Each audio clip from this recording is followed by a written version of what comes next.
Hi everyone, I want to welcome you to this week's episode of the Lesson in 5. Lesson in 5 is a weekly program where we summarize the Sabbath School lesson into 5 main points. If you're new around here, subscribe to our channel so you don't miss any of our future videos.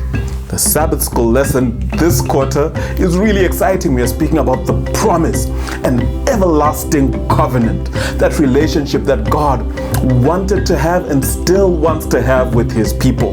The Sabbath School lesson for this week is Abraham's seed.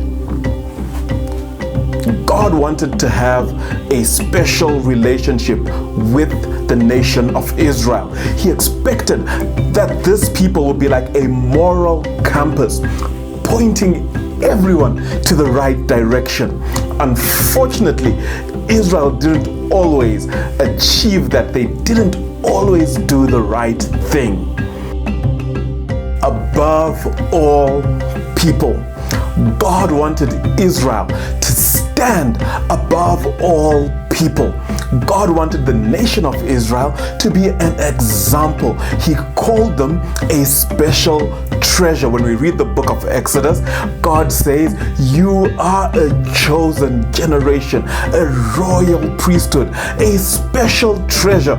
God wanted his people to be a unique piece that stands and proclaims his glory to all the people around. Unfortunately, Israel didn't always do this. In fact, when we look at what is defined or how they are described as a special treasure and a unique piece and how they failed, we see that this designation of the nation of Israel is nothing but an act of the grace of God. When God calls his people a special treasure, it's not because of what they are, but it's because of who he is and what he wants to do in them. Land deal. When God first has a conversation with Abraham, he promises to give him a land that was still unknown. And as we go through the journey, God eventually promises to give Abraham Canaan. This promise is repeated to the children of Israel in the book of Deuteronomy while they're in the wilderness. God promises to give them land. But this promise has its conditions. Deuteronomy 28 speaks about the blessings and the curses that would result from God's people either obeying or disobeying the law. That means we see that aspect of conditionality which comes with the covenant. Here we see it at play. God says, if you obey and you're faithful, you will eat the good of the land. But if you disobey, you are going to be driven out. So the covenant comes with conditions. Israel and the covenant. When we look at the nation of Israel, it seems they quickly failed and quickly reneged on the covenant promises that God had made. It seems like the pattern is similar. God calls out Noah and his family, they fail. God had started off with Adam and Eve, they failed. Then after that, God calls out Abraham and his family fails too.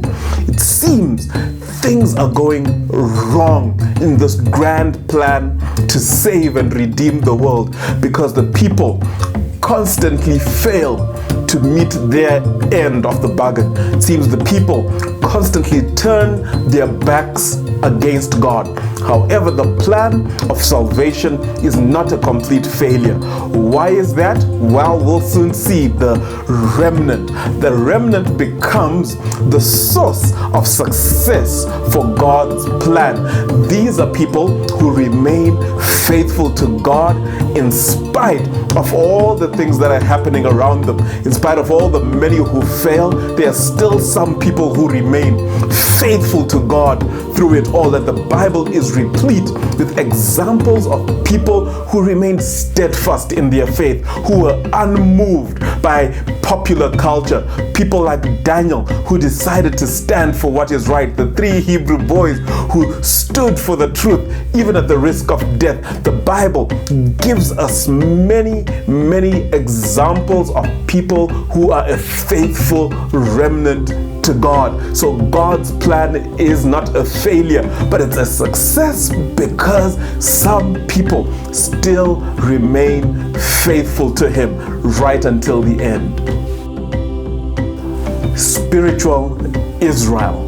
The good news that we have as we get into the New Testament is that the nation of Israel is now extended to a spiritual kind of Israel. The story of Israel continues, this time not with a nation, but with a people, with an entire church.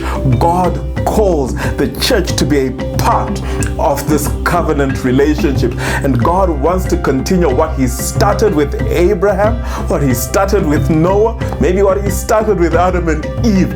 God wants to finish and accomplish that work with His church. We are spiritual Israel and have been given the torch to continue the work of God. We are heirs of the promise that God gave to Abraham, and through us, God wants to be a blessing to the entire world. Well, I hope you've enjoyed this week's episode of the Lesson in 5. If you've enjoyed this video, remember to like, share, and subscribe. Also, put in some comments in the box below. Those comments really help to keep me going. They also help to know your feedback. So until next week, God bless you all.